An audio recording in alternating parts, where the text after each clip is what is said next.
अस्सलाम वालेकुम जी। फैसल अब्बासी हाज़िर खिदमत है और मैं एक मरतबा फिर से आपको अपडेट कर रहा हूँ। यहाँ मौजूद हूँ राजनपुर में। सैलाब की जो तबाहकारियाँ हैं उससे मुतालिक हमने डीजी खान से लेके राजनपुर, फाजिलपुर, जामपुर और रुझान तक आपको अपडेट किया है। जनूबी पंजाब का वो इलाका जो सैलाब में डूबा हुआ है, हमारी कोशिश रही कि हम आपको बताएं। इस वक्त मैं मौजूद हूँ इंडस हाईवे पर। मेरे अक़ब में आपको ये पुल नज़र आ रहा होगा। ये वो मकाम है जो बारिश के पानी के दबाव की वजह से ये पुल, ये रास्ता यहाँ से डिस्कनेक्ट हो गया था। इंडस हाईवे यहाँ से टूट गई थी और अब यहाँ से पानी का अखराज भी हो रहा है। 2 दिन पहले, तकरीबन 48 से 50 घंटे पहले हम इस मकाम पर आए थे और इसके साथ ही एक मकाम और है, वो ख़ुद तोड़ा गया था ताकि पानी निकल सके। हम यहाँ पर आए थे, जो पंजाब हाईवे अथॉरिटी के हुक्काम थे उस वक्त यहाँ SDO साहब थे, उनका नाम इमरान था, और उन्होंने ये कहा कि 2 घंटे में ये सड़क बहाल हो जाएगी। अब 48 घंटे हो चुके हैं। पंजाब हाईवेज़ के जो लोग हैं वो इस सड़क को बहाल नहीं कर सके हैं। मैं आपको मज़ीद अगर दिखा सकूं, आप ये देखें, इन्होंने कोशिश की है कि ये जो लोहे का स्ट्रक्चर है जिसको ये बैली पुल कहते हैं, और यहाँ हमने मालूम किया तो हमें ये पता चला कि ये स्ट्रक्चर जो है वो पंजाब हाईवे अथॉरिटी का अपना नहीं है, बल्कि ये हायर किया जाता है, रेंट पे हायर किया जाता है। और जब तक अब ये रहेगा, ये उस कंपनी को पैसे जाते रहेंगे। ये भी यहाँ के लोगों का, कुछ लोगों का ये कहना है। लेकिन आप देखें कि ये पुल अभी तक दूसरी तरफ नहीं लेके जा सके हैं, ये बीच में है और 2 घंटे का टाइम दिया गया था और आज भी नहीं लगता कि इसको मुकम्मल कर लिया जाएगा। अब हालात ये हैं, मैं आपको बताऊं, मेरे अक़ब में आप देखिए कि पुल के उस पार जो सड़क का हिस्सा है वहाँ पे आपको एक गाड़ी खड़ी नज़र आएगी। ये गाड़ी वाला जब यहाँ पे ये कटाव हुआ, ये सड़क यहाँ से इंडस हाईवे टूटी और उस जानिब से खुद तोड़ दी गई, तो ये गाड़ी उस वक्त से यहाँ खड़ी है। ये ना आगे आ सकता है ना पीछे जा सकता है और ये यहाँ पे महसूर हो गया। बहरहाल इस शख्स को रेस्क्यू कर लिया गया था, अब गाड़ी उसकी यहाँ पे मौजूद है, लेकिन ये पुल नहीं बन सका है। ये पुल ना बनने की वजह से राजनपुर शहर और जामपुर तहसील का राब्ता, फाजिलपुर का राब्ता मुनक़ते है और ये पुल ना बनने की वजह से रुझान तक जो इमदादी सरगर्मियाँ हैं वो मुतासर हुई हैं। यहाँ पर हमारे साथ मकामी लोग मौजूद हैं, हम इनसे बात करेंगे। इनसे हम जानना चाहेंगे कि आप किस मौज़े से हैं, किस इलाके से हैं और ये पुल ना बनने की वजह से किन मुश्किलात का आपको सामने। जी बताइएगा, ये पुल अभी तक नहीं बना और मुश्किलात आपको क्या हैं और ये पंजाब हाईवे अथॉरिटी वाले क्या कहते हैं, कब तक बना लें? यहाँ आने जाने का रास्ता बंद है, पड़ा है, ना आने जाने का सामान भी नहीं आ रहा, कुछ भी नहीं। इधर अमदादी सामान बिल्कुल ख़त्म है। इधर आने जाने का रास्ता, गाड़ियाँ भी इधर रुकी हुई हैं, कुछ भी नहीं है। हाँ, खाने पीने के अशिया का रास्ता भी सब मुनक़ता है। तो यहाँ पे आबादी पीछे कितनी है जिसको अभी तक टेंट नहीं पहुँच सके, इमदाद नहीं पहुँच? ये सब सैलाब वाले लोग इधर पड़े हैं, सब भी कोई सामान नहीं इधर जा रहा, ये रास्ते की वजह से। ये रास्ता कल का ये बंद पड़ा है, अभी तक नहीं बन सका। अभी आप ये बताइएगा, पीछे ये आबादियाँ कौन कौन सी हैं जो मुतासिर? यहाँ आबादियाँ तो बहुत ज़्यादा हैं, लेकिन मेन चीज़ है आने जाने के लिए कोई रास्ता ही नहीं बना रहे। कुछ खाने राशन वगैरह का कोई बंदोबस्त किया जाए, इस वजह से ये हुकूमत बहुत नाअहल है। तीसरा दिन है इनको पुल बनाते हुए, 2-3 घंटे का काम है, ये नहीं मुकम्मल कर सके।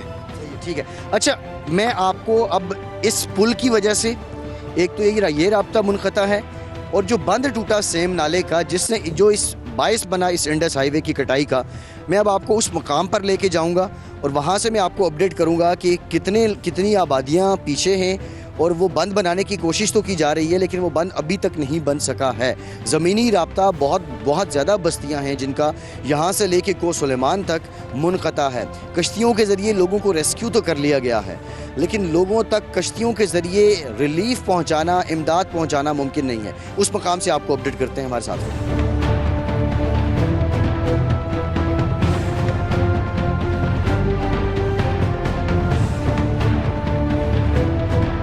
जी, मैं अब उस मकाम पे आया हूँ। यहाँ पर ये इंडस हाईवे से फतेहपुर रोड निकलता है और ये पुल के साथ बंद है जो टूटा, और टूटने के बायस ये आबादी भी मुतासिर हुई।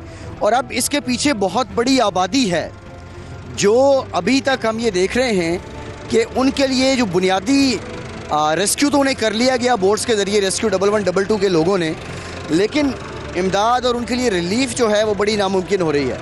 अब ये लोग अपनी मदद आपके तहत ये बंद बना रहे हैं, इस रोड को बहाल करने की कोशिश कर रहे हैं। और ये यहाँ पे सैकड़ों ट्रालियाँ ये मिट्टी की डाली जाएंगी और उसके साथ साथ ये तोड़ों में मिट्टी बंद करके और दरख्तों की मदद से इस रोड को बहाल करने की कोशिश कर रहे हैं। ये मैं आपको मंजर बता रहा हूँ, 2 दिन पहले मैंने यहाँ से रिपोर्ट किया था। ये बिल्कुल इंडस हाईवे के उस मकाम से निकल रहा है जहाँ पे पंजाब हाईवे अथॉरिटी के लोग पुल बनाने की कोशिश कर रहे हैं, जहाँ 2 घंटे का टाइम था लेकिन 48 घंटे से ज़ायद हो चुके, पुल ना बन सका। और अब आप ये देख सकते हैं कि किस तरह ये लोग यहाँ पर अपनी मदद आपके तहत, अगर ये राब्ता बहाल ना हुआ तो पीछे जितनी आबादियाँ हैं उनके लिए रिलीफ और रिहेबिलिटेशन का अमल मुकम्मल होना नामुमकिन लग रहा है। इसके बाद मैं आपको रेस्क्यू 1112 के लोगों के पास लेके चलूँगा जो हमें बताएंगे कि उन्होंने किस तरह रेस्क्यू ऑपरेशन किया है। बहरहाल ये आप देख सकते हैं और यहाँ मकामी लोग भी बहुत बड़ी तादाद में इकट्ठे हैं जो ये काम कर रहे हैं और ये सिलसिला जारी है। जी, इस वक्त हम यहीं पे मौजूद हैं इंडस हाईवे पर ही और ये ट्रॉली जो है आप देख सकते हैं ये बंद बनाने के लिए जो मिट्टी इसमें भरी हुई थी और ये यहाँ से नीचे गिर गई है और ये ड्राइवर तो बच गया है लेकिन अब ये ट्रॉली यहाँ से नीचे जा चुकी है और ये लोडेड ट्रॉली है। इस तरह के वाक़यात यहाँ पर पेश आ रहे हैं और यहाँ हम ये भी देख रहे हैं कि लोगों में एक इश्तियाल पाया जाता है। आज कुछ धूप भी निकली है और अब लोग जो हैं वो अपने रिलीफ़ की जानिब जाना चाहते हैं लेकिन ज़मीनी राब्ते ना होने की वजह से यहाँ पर अब जब हमने लोगों से बात करने की कोशिश भी की तो लोग मुश्तइल भी हो गए और उनको सबसे ज़्यादा गम और गुस्सा जो है वो मकामी इंतज़ामिया पे है, हुकूमत पे है। लेकिन अब वो लोग इतने नाला हो चुके हैं कि वो शायद मीडिया को भी अपना पॉइंट ऑफ व्यू देने से इतरा रहे हैं। बहरहाल ये आप देख रहे हैं ये बिल्कुल अभी का वाक़या है कि ये ट्रॉली पानी में जा गिरी है और ये यहाँ से स्लिप हुई है और ये बंद बनाने के लिए इस पर मिट्टी लोड की गई थी। इस तरह के बहुत से वाक़यात हैं। रेस्क्यू 1112 के लोगों ने एक डूबते शख्स को भी बचाया है। ये क्या माजरा था, इस पर भी बात करते हैं, हमारे साथ रहिए। जी, अभी आपने देखा कि ट्रॉली यहाँ से एकदम कैसे नीचे गिर गई है। हमारे साथ ये जो कोलाइसन है और इंडस हाईवे पर हम मौजूद हैं, सेम नाला कोलाइसन का ये मकाम है और इस ऑपरेशन की ये इंचार्ज हमारे साथ अशफाक इलाही साहब मौजूद हैं, इनसे पूछते हैं। अशफाक साहब, सबसे पहले तो ये बताएं ये जो ट्रॉली गिरी है इसको कैसे रेस्क्यू करेंगे, क्या तरीका है? जी, अभी एक्सवेटर आएगी, इनको हम एक्सवेटर के ज़रिए बाहर खींचेंगे क्योंकि ये ओवरलोड हो गया ना, इसके ऊपर मिट्टी पड़ी है, ज़्यादा वजन है। एक्सवेटर आएगी, इसको बाहर खींच लेंगे हम। सही है, ठीक है। अच्छा, दूसरा ये बताइए कि आप इंचार्ज हैं और ये आपके पीछे बैक में जो वैन है एम्बुलेंस है, मैं इसका भी व्यू लूँगा, लेकिन उससे पहले ये बताइए कि यहाँ आप कितने दिन से मौजूद हैं, कितने लोगों को आपने रेस्क्यू किया है, क्या कोई डेड बॉडीज़ भी आपने निकाली हैं? जी सर, हम तकरीबन 1 हफ़्ते यहाँ से मौजूद हैं। तकरीबन 2100 लोगों को हमने ट्रांसपोर्ट किया है और तकरीबन 550 के करीब राशन हमने पहुँचा दिया है। जो मुखैर हज़रात आते हैं उनको ले जाते हैं राशन के साथ, ताकि जो सैलाब-ज़दगान हैं उनको भी थोड़ा रिलीफ मिल जाए। टेंट भी इसी तरह हमने तकरीबन 70 के करीब पेशेंट जिनमें स्नैक बाइट वाले शामिल थे उनको शिफ्ट किया एम्बुलेंस के ज़रिए DHQ अस्पताल। स्नैक बाइट के कितने केसेस हैं और ये केसेस दौरान सैलाब जब पानी ज़्यादा चढ़ा हुआ था तब ज़्यादा रिपोर्ट हो रहे थे या अब ज़्यादा रिपोर्ट? नहीं, जब पानी शुरू में आया ना, साथ ही उन्हें स्नैक भी साथ आ गए, लोगों ने काटा। फिर तकरीबन 7-8 करीब स्नैक कल भी हमने शिफ्ट किया है, पेशेंट थे उनको शिफ्ट किया है एम्बुलेंस के ज़रिए DHQ। अच्छा, सांप के काटने के केसेस जो हैं वो यहाँ पे रिपोर्ट हो रहे हैं। इसके साथ से डेड बॉडीज़ भी निकाली हैं आपने? नहीं, अब डेड बॉडी नहीं निकाली। कल लाहौर टीम ने एक बंदे को रेस्क्यू किया है। अभी जो बांध रहे हैं ना यहाँ पे, वो चला गया पानी के अंदर। फिर हमने लाइफ जैकेट डाली उसके अंदर, एक भाई की हसन भाई है उसने उसको रेस्क्यू किया। सही है। अच्छा, यहाँ पे ये अशफाक इलाही साहब मकामी हैं जो सारे मामले को देख रहे हैं। लाहौर से भी यहाँ रेस्क्यू एहलकारों की टीमें आई हुई हैं और उन्होंने भी बड़ी जांफशानी के साथ यहाँ लोगों को ट्रांसपोर्ट करने में, उनकी मदद करने में पूरा साथ निभाया और अब ये रिलीफ ऑपरेशन में भी जो हैं वो हरावल दस्ते का किरदार अदा कर रहे हैं। रेस्क्यू 1112 जिस तरह मैंने पहले आपको रुझान में भी बताया, राजनपुर में भी बताया कि एक वाहिद सरकारी इदारा है जिसके लोग हमने सबसे ज़्यादा देखे हैं। बहरहाल इनकी ये वैन है, इस वैन के अंदर जाते हैं और देखते हैं कि इस वैन में क्या कुछ होता है। मैं चाहूँगा अशफाक साहब कोई आपके जी आपका क्या नाम है? सैफुर्रहमान नाम सर। जी सैफुर्रहमान, ये बताइएगा ये एम्बुलेंस है, ये हमें मिनी हॉस्पिटल टाइप लग रही है और मैं चाहूँगा कि अगर आप मेरे साथ ऊपर आ जाएं तो ये बता दें कि इसमें क्या क्या फैसिलिटीज़ होती हैं और यहाँ सबसे ज़्यादा कौन सी जो आपके पास इंस्ट्रूमेंट्स हैं या इक्विपमेंट्स हैं उन्होंने आपकी मदद की? सर, फ़र्स्ट एड के हवाले से हमारी जो एम्बुलेंस है ये डिज़ाइन की गई है। इसमें काफ़ी सारे ऐसे इक्विपमेंट्स हैं जो हम फौरी तौर पे मरीज़ को जो है हम इब्तदाई तिब्बी इमदाद देने के लिए जो है वो इस्तेमाल कर सकें, जिसमें हमारे पास ये BP ऑपरेटर्स है। इसके अलावा आगे एक कैबिनेट है, उसमें थोड़ी बहुत मेडिसिन होती है। ऑक्सीजन सिलेंडर्स हैं हमारे पास, अगर कोई सांस का मरीज़ हो तो हम उसे फौरी तौर पे ऑक्सीजन सप्लाई जो है वो मुहैया करते हैं। इसके अलावा सर यहाँ पे स्ट्रेचर होता है एक, जो इस वक्त इस्तेमाल में है, उसके ऊपर पेशेंट को जो है वो ट्रांसपोर्ट किया जाता है। इसके अलावा सर हमारे पास फ़र्स्ट एड से रिलेटेड तकरीबन हर चीज़ यहाँ पे मौजूद होती है। इवन AED एक चीज़ है, अगर किसी मरीज़ की दिल की धड़कन बंद हो जाए तो उसे शॉक देने के लिए वो भी हमारे पास जो है वो मौजूद होती है यहाँ पे। सही है, ठीक ठीक। सैफ, आपने हमें बताया, थैंक यू वेरी मच जी। ये इनकी एम्बुलेंस है और इसमें ये बुनियादी एक शख्स की जान कैसे बचाई जा सकती है, उसकी जो बुनियादी उसके लिए जो इक्विपमेंटस चाहिए, जो आलात चाहिए, वो इसमें मौजूद हैं। और रेस्क्यू 1112 के लोगों का बहुत किरदार है, इन्होंने बहुत ज़्यादा लोगों को रेस्क्यू किया है। अब हम चाहेंगे अशफाक साहब कि हम चलते हैं बोट पे।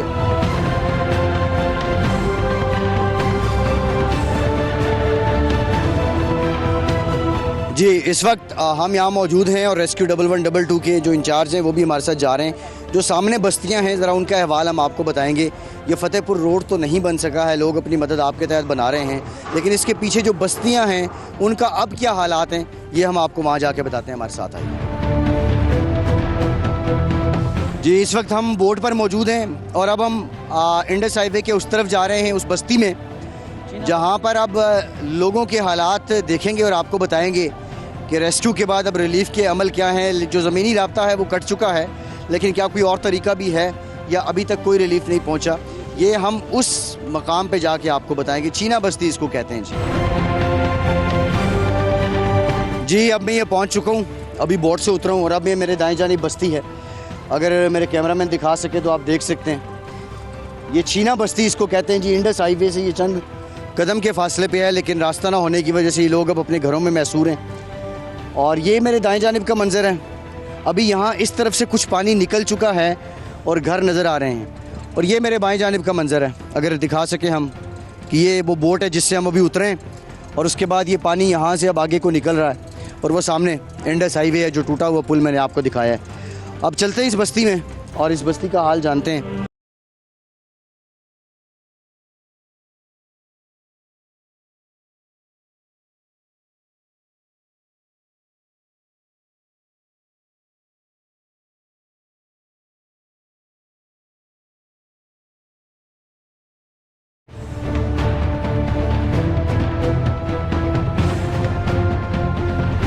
जी, मैं इस वक्त चीना बस्ती में मौजूद हूँ। बोट से उतरने के बाद हम जब यहाँ आए तो ये पहली बस्ती है, इसको चीना बस्ती कहते हैं। और ये इंडस हाईवे जो मकाम मैंने आपको दिखाया, वहाँ से ये 1 किलोमीटर का इसका फासला भी नहीं है, हार्डली ये 300-400 मीटर के फासले पे है, या ज़्यादा से ज़्यादा 500 मीटर होगा।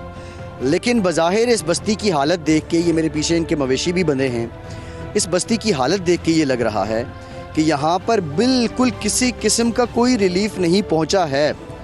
और इनके पास ना टेंट हैं, जो कुछ ये बचा सकते थे, मैं अगर आपको दिखा सकूं, ये बाएं जानिब ये आप देख सकते हैं, ये इनकी जो गंदुम जो है, अपना अनाज इसमें ज़ख़ीरा करते हैं, मकामी ज़बान में इसको पटोला कहते हैं, ये यहाँ पे पड़ा हुआ है। और इसी तरह अगर मैं दाएं जानिब दिखाऊं, ये इनकी कपास की फसल थी जो अब किसी काम की नहीं रही है। अब इनके घरों का अहवाल क्या है ये मैं आपको अंदर जाके बताऊँगा, लेकिन यहाँ जो है ना, कुछ लोगों से हमारी बात हुई तो उनका ये कहना था कि अब वो बीमारियां भी जन्म ले रही हैं। पानी तो कुछ कम हुआ है, लेकिन अभी तक बड़ी सितम ज़रीफ़ी ये है कि इंडस हाईवे से चीना बस्ती 500 मीटर के फासले पे है, लेकिन यहाँ पे किसी किस्म की कोई रिलीफ मुझे नज़र नहीं आ रही। अब इनका अहवाल क्या है, इनका हाल क्या है, ये मैं अंदर जाकर ही आपको बता सकूँगा। और ये आप देख रहे हैं, ये छोटी सी एक पगडंडी है और यहाँ से गुज़रना बड़ा मुहाल है। पीछे से मैं जिस तरह चल के आया वो भी आपने देखा। अब हम यहाँ से जाएंगे और आपको बताएंगे अंदर जाके कि भाई अंदर क्या माहौल क्या है। और ये एक खैमा इन्होंने चारपाइयों की मदद से, खैमा तो नहीं है, एक शीट जो है वो इन्होंने बिछा रखी है। यहाँ से हम मज़ीद आगे जाएंगे और एक ये मेरे पीछे इन्होंने बंदोबस्त किया हुआ है, चारपाइयाँ जोड़ के शीट लगाई है ऊपर। और दूसरा, अब यहाँ से आगे ये कुछ लोग भी खड़े हैं, इनसे भी हम बात करेंगे, लेकिन इससे पहले मैं चाहूँगा कि हम अंदर जाएं और इनके घर का आपको अहवाल दिखाएं कि वहाँ पे किस हद तक अब क्या हालात हैं, क्या वहाँ पानी निकल चुका है या अभी भी पानी मौजूद है। जी थोड़ा रास्ता दीजिएगा। ये मैं आपको बता सकूं कि यहाँ पे ये आप देखें कि पीछे पानी, ये जोहड़ तालाब ही लग रहा है और इस पे इन्होंने कपड़े सूखने के लिए लगाए हुए हैं। यहाँ भी इनके पास ये कनातें हैं और ये कनातों के ऊपर चारपाइयाँ जोड़ के इसी तरह यहाँ इन्होंने पिछले 5-7 दिन बसर किए हैं। मैंने पहले भी मेंशन किया है कि ये बस्ती इंडस हाईवे से 500 मीटर के फासले पर है। अगर मैं इसके अंदर का आपको हाल बताऊँ तो ये आप देख सकते हैं कि यहाँ ये पीने का पानी रखा हुआ है और ये साथ इनके मवेशी भी बंधे हुए हैं, ये आप देख लें। और यहाँ मज़ीद अगर मैं आगे आ सकूँ तो ये यहाँ पे चलना बड़ा दुश्वार है। यहाँ से आगे अब जाना मुमकिन नहीं है। यहाँ से आगे जाने के लिए काफ़ी कुछ करना पड़ेगा और यहाँ क्योंकि अब ये पानी ऐसा है कि अगर इस पे आप जाएं तो फिर जल्दी बीमारियाँ भी आपको जन्म ले लेती हैं। वो देखिए इनके कुछ मवेशी वो भी बंधे हैं, फिर इसी तरह वो इनके घर हैं जो अभी तक पानी में डूबे हुए हैं। घर के सामने का एरिया है और ये पीछे भी घरों के पानी है। ये इन लोगों की छतें इसलिए बच गई हैं कि ये ईंटों के घर थे, ये गारे के घर नहीं थे, ये इसलिए बच गए हैं। वापस बाहर चलते हैं, बाहर जाके इन लोगों से बात करते हैं कि इनके शिकवे क्या हैं और ये अपनी हालत ज़ार पे क्या कहेंगे। और सबसे बड़ा सवाल वही है कि इंडस हाईवे से 500 मीटर के फासले पे होने के बावजूद यहाँ पर रिलीफ या इमदाद क्यों नहीं पहुँची। हमारे साथ आइए।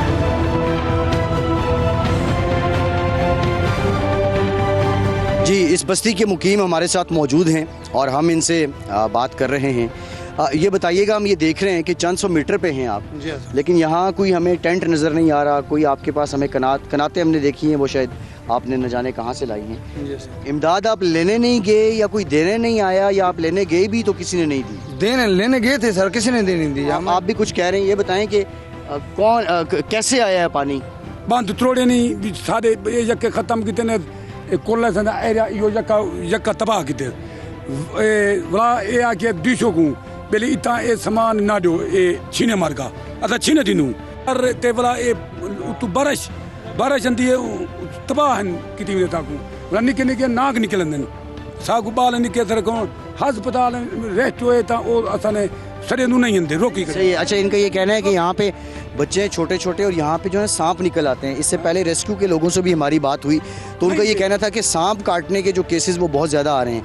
अच्छा, कल असां उते मौजूद खड़े थे डी सी के ए इमदाद दे हकदार कहनी, लिहाजा इमदाद अॻिते बि ॾिठी वञे। असां रुनू पिटू सब कशा कहने ॾिठी। असां जो कि क्यों उनखे सागु डी सी तो उतु ऑर्डर है इमदाद कहनी ॾियणी मिली। सागु खान साहब आगे ए हकदार कहनी तोरे सामने हालात हैं। अगर सागु इमदाद मिले तो टेंट हो गया कोई निज़ाम में कुछ ही कहनी तरम बरम में कुछ ही कहनी। अल्लाह दा आसरे बैठे बाकी अल्लाह जाने ते अल्लाह दा काम जाने। खान दा जी कर ठीक कर गए। सही है। अच्छा, अंदर हम जा सकते हैं? आपके घर देख तो पैर पक पुने सारे निके निके बच्चे पक गए, सारे बाल हैं जनानी ने पक गए, जहरीला पानी है, जल्दी बीमारी। सर ये सर बीमारी थी ना सर, ये पानी दे विच वो है जहर है, पता नहीं क्या शय है विच। ये सारे बच्चे ने भी पैर पक गए, सारे अपने भी पके पे बच्चे दे तो नलके दे हालात है, सारा पीवन का पानी जरा पींदे बीमार। 5 बंदे हुण सारे राजनपुर दाखिल है ना, साइन को आके रेस्क्यू वाले को 1122 किस तरह दाखिल किया? हमने झागी कंधों पे लगा के डूब कर लगाया यार।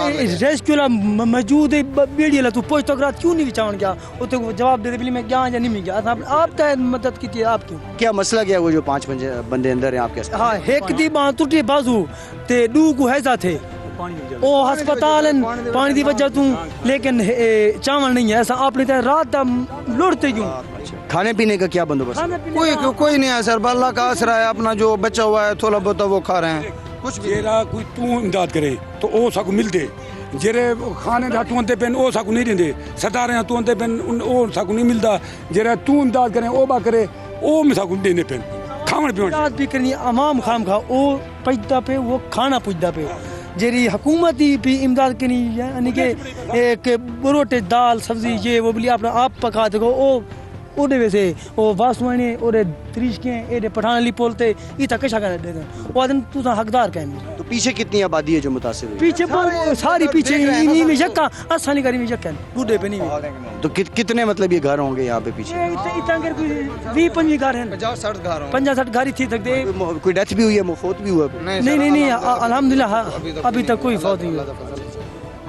ठीक है, बहुत बहुत शुक्रिया जी आप लोगों का, आप लोग हमारे साथ। ये खबरें पुजा सही सारी ये खबर ये आपकी खबरें जाएंगी, इनका ये कहना है कि हमारी खबर जो है असली टेंट पहुंचे बस अभ्या तो कुछ नहीं चाहिए सब कुछ जरूरत है टेंट सारे बाल तेरे सामने रात दी पर झोड़ पड़ा करे कितना तुम सारी सर रात सरबराह सुनिए, सारी दरख्वास्त है वज़ीर आज़म साहब का, वज़ीर आला साहब सारी सुने, मेहरबानी करे, सारे एहसान करे, ऐसा पाकिस्तान दे रही हूँ ऐसा बाहर को आए हुए नहीं सर, सारे किस्मत छेड़ा था ले करे सारे ना मुद्दा मुद्दा चल पे जमीने दा तो वो बोला ये सारे ज़िद की पेबली नो क्वेश्चन है दो जमीने दा सारा खजाना वदे ती आज खोल दियो ना ये जमीन सारी है तो आज खोलियो सब कुछ सारा कुछ जो सारे कुछ नहीं करना, रकबा भी सारे ऊंदे भी सारे ज़्यादा ज्ञान सारे ने बहुत सारे ज़्यादा ज्ञान सर ना असा जलील की पे सर सब इतनी तंग जो क्या रसूं असा रू भी नहीं सकते सर, नजायज FIR 5-5 पर्चे किस चीज़ के दिए? मेरे जमीन छोड़ो, ये जमीन छोड़ो, ये ज़मीन मलकियत है, मज़ारे हैं साड़ी ऐसा कुछ दे ही अजूब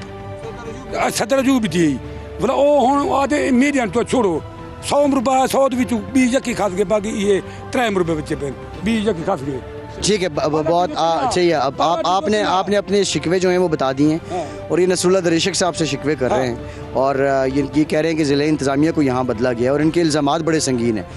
बहरहाल हम कोशिश करेंगे दरीशक साहब से भी बात हो, वो इस पे अपना मौक़िफ़ जो है वो दे सकें।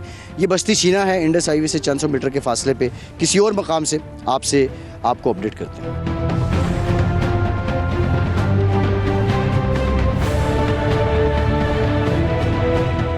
जी चीना बस्ती से वापसी पर हम उसी मकाम पर मौजूद हैं। जाते हुए यहाँ से जब हमने आपको बताया था कि ये ट्रैक्टर ट्रॉली पानी में गिर गई है, ये हमारे सामने गिरी थी और अब इसको यहाँ से निकालने के लिए एक्सवेटर मंगवाई गई है।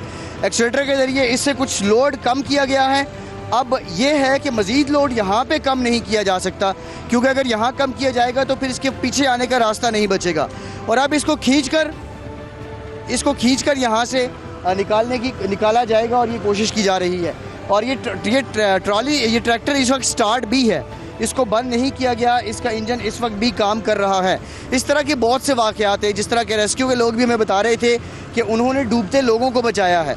इस पानी का मसला ये है, इस पानी की गहराई तो 4-5 फुट होगी, लेकिन पानी क्योंकि नीचे खेत थे तो यहाँ पे अब गारा बन चुका है, मिट्टी है, कोई गिरता है तो वो उसमें धंस जाता है। आप इस ट्रैक्टर के फंसने से भी अंदाज़ा लगा सकते हैं इसकी गहराई का, लेकिन ये मली होने की वजह से, मिट्टी होने की वजह से यहाँ पे लोग धंस जाते हैं और फिर उनका खुद से निकलना बहुत मुश्किल हो जाता है। इसलिए ये पानी अभी तक बहुत ख़तरनाक है। किसी और मकाम से आपसे मुलाकात होती है।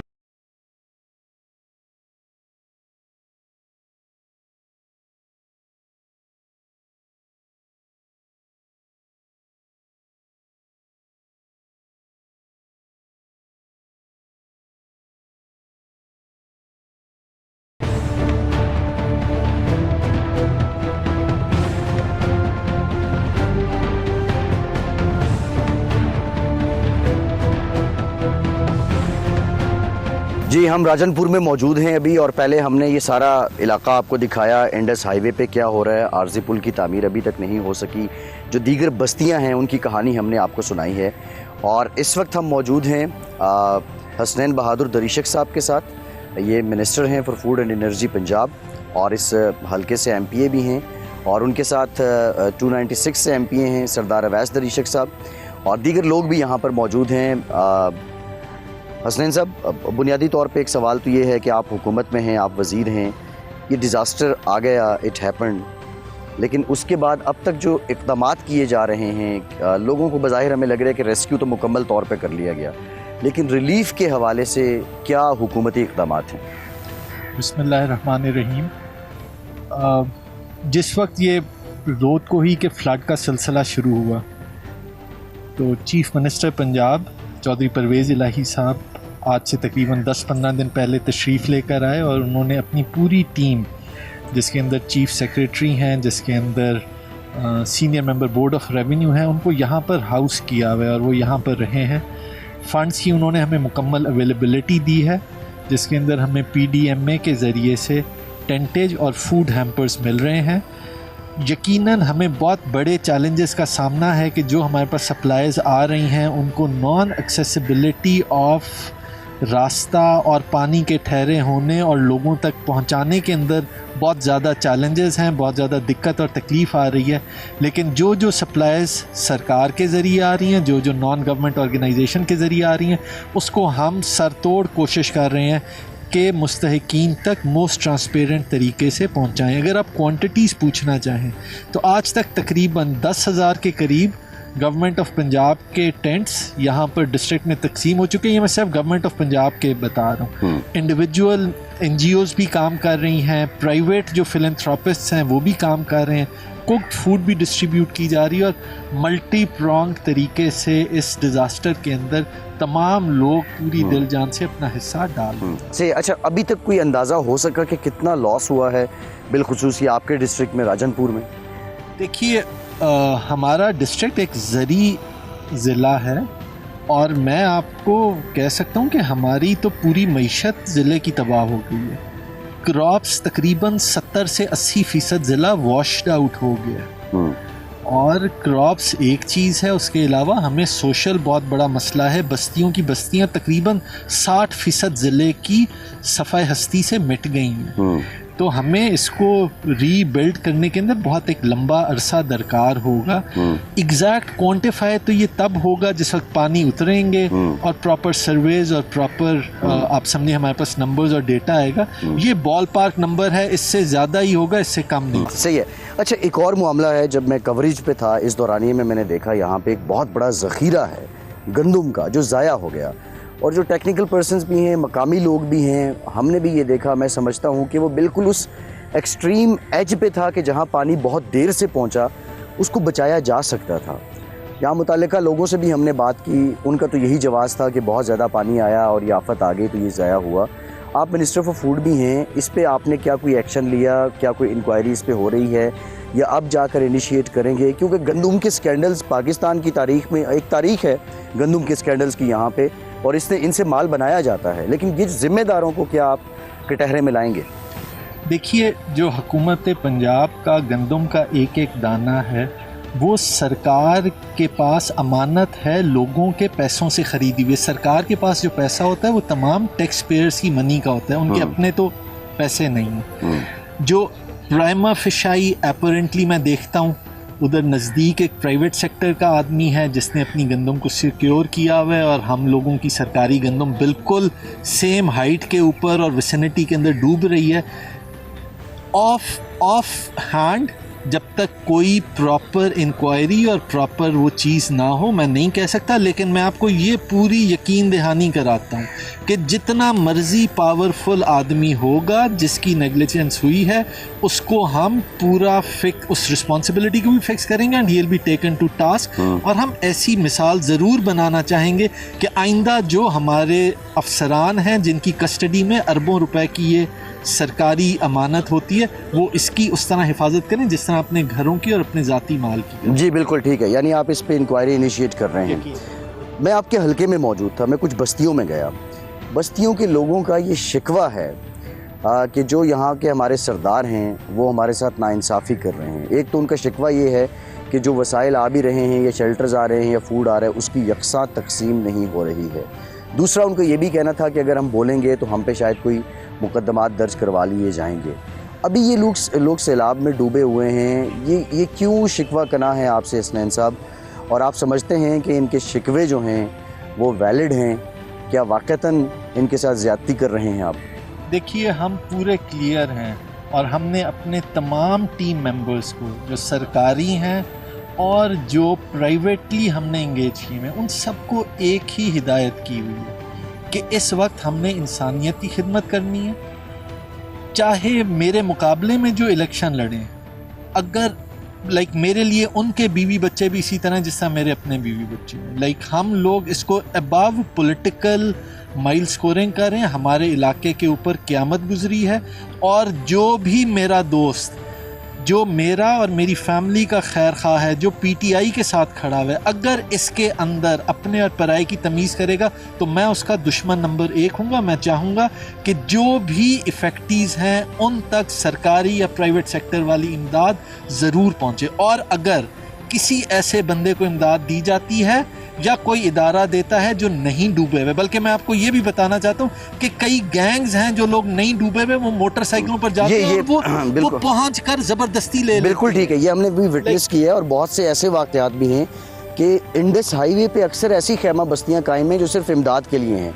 मैं ये रिक्वेस्ट करूँगा जो लोग यहाँ आ रहे हैं वो अंदरून जो आबादियाँ हैं भले बोट्स के ज़रिए ही आप जाएं, लेकिन पहले उसका ज़रा सर्वे कीजिए और फिर ये ड्रामेबाजी वैसे मैंने जहाँ इस तरह की हमारे इल्म में इंफॉर्मेशन आ रही है, हम उन लोगों को ना सिर्फ एडमिनिस्ट्रेशन के ज़रिए पकड़वा रहे हैं बल्कि जो हमारे अपने तकड़े लड़के हैं वो उनको ज़दोकोब भी करते हैं कि यार तुम लोग डिजर्विंग नहीं हो, तुम्हारे इस बुरे काम की वजह से मुस्तहिक लोगों का के हक़ का इस्तेहसाल हो। जी अच्छा, मैं सरदार अवैस दरीशक साहब से भी बात करना चाहूँगा। आपका हल्का, आपका मौज़ा असली में गया, बड़ी तबाही है वहाँ पे और लोग शिकवा जो है ना वो यही कर रहे हैं जी हमारे पास यकसा वसाइल नहीं आ रहे, हमारे पास यकसा जो है वो इनकी तकसीम नहीं हो रही है और फिर अभी रिहेबिलिटेशन तो बहुत दूर की बात है। तो आपके इक़दाम जो हैं वो रिलीफ़ के लिए क्या हैं और बिलखुसूस ये मौज़ा असली वालों के शिकवे कैसे दूर होंगे? बिस्मिल्लाहिर्रहमानिर्रहीम, इय्याका नअबुदु व इय्याका नस्तईन। भाई आपने फ़िज़िकली इलाके को देख लिया है, ऐसी कोई कमी या कसर नहीं छोड़ी जा रही कि वहाँ तक इमदाद ना पहुँचे। आपने रोड के ऊपर देखा है सारी, ये मैंने कैंपिंग वहाँ पे करवाई है। ये पहले पचाद की साइड पे थी जो फ्लड बंद के ऊपर, वहाँ से उनको मूव करके, क्योंकि वहाँ पे इतना पानी और इतनी बारिशें हो चुकी थी, वहाँ पे खैमा बस्तियाँ भी नहीं बन सकती थी। So we had to relocate them on Asani road. और आपने जाके वहाँ पे देखा है, वहाँ पे आके वो लोग बस गए हैं, वहाँ पे भी बैठे हैं और दूसरे लोग कुछ वहाँ पे 3-4 खैमा बस्तियाँ बनी हुई हैं। और सेकेंडली आपने देखा होगा स्कूल अगर आप गए हैं तो स्कूल के अंदर भी बहुत सारे लोग मौजूद हैं। तो मेरे ख्याल में हमारी ख्वाहिश भी यही है, कोशिश भी यही है कि कोई ऐसा जो हमारा भाई है और हमारा हमसाया है वो हमारे से इमदाद के लिहाज से बच ना जाए, उसको पूरी हमने इमदाद करनी है और उसके लिए जो भी हमारे असर है या हमारे पास सोर्सेज हैं उनको बरोए कार लाते हुए उनकी जितनी सपोर्ट हो सकती है वो सपोर्ट करने की। सही, ठीक है जी, मतलब बहुत शुक्रिया दरीशक साहब आपका। लास्ट क्वेश्चन मिनिस्टर साहब, आप हुकूमत में हैं, हम क्या समझें कि कब तक ये लोग खैमा बस्तियों से अपने घरों में वापस चले जाएंगे? रिहेबिलिटेशन के लिए कोई प्लान, कोई लेआउट? देखिए, इनिशियली तो रास्तों को खोला जाएगा, जो पानी उतरेगा सड़कों को इमीडिएटली CNW के ज़रिए चालू किया जाएगा ताकि हमारी कनेक्टिविटी और एक्सेस बढ़े। पानी के मुतल्लिक मैं आपको एतमाद से कह सकता हूँ कि 50% तो रिसीड कर जाएगा आइंदा 4 से 6 हफ्ते में, बट 50% ऐसे एरियाज़ होंगे जो पॉन्डेड रहेंगे। 2010 और 15 के फ्लड में हमारे पास कई सैकड़ों हज़ारों एकड़ ऐसे थे जहाँ लोगों की 2-2 क्रॉप्स भी ज़ाया हो गई थी। 2-2 क्रॉप्स का मतलब ये है कि पूरा एक साल वो आइंदा फसल नहीं कर सकेंगे। इसके लिए मैं कोई प्रेडिक्शन नहीं कर सकता, बट हम हंगामी बुनियादों के ऊपर, इमरजेंसी ग्राउंड्स के ऊपर चाहेंगे कि ज़्यादा से ज़्यादा लोगों को और ज़्यादा से ज़्यादा एरियाज़ को हम इस आफत से निकालें। जी बहुत शुक्रिया हसनैन बहादुर दरीशक साहब, सरदार अवैस दरीशक साहब और बाकी तमाम जितने हमारे साथ लोग मौजूद थे। ये राजनपुर से हमने आपको अपडेट किया है।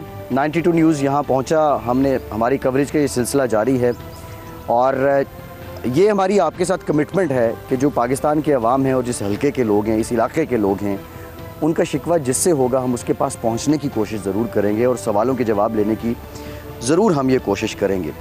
हालात अभी भी अच्छे नहीं हैं। मैं अगेन प्रोग्राम के आखिर में जो रिक्वेस्ट करूँगा, पाकिस्तान में, पाकिस्तान भर में जितने मुखय्यर लोग हैं, जितनी फलाही तंजीमें हैं, जब वो यहाँ पर आएँ तो उससे पहले थोड़ा सा होमवर्क कर लें।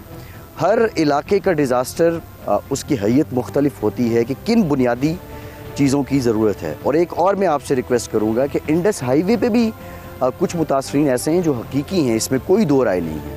लेकिन अगर आप मकामी लोगों को साथ में लाएंगे, एक सर्वे करेंगे, वर्कआउट करेंगे इस पर, तो आप ज़्यादा बेहतर तरीके से डिज़र्विंग लोगों तक आप जो कार्य खैर कर रहे हैं वो पहुँचा सकते हैं। फैसल अब्बासी को इजाज़त दीजिए।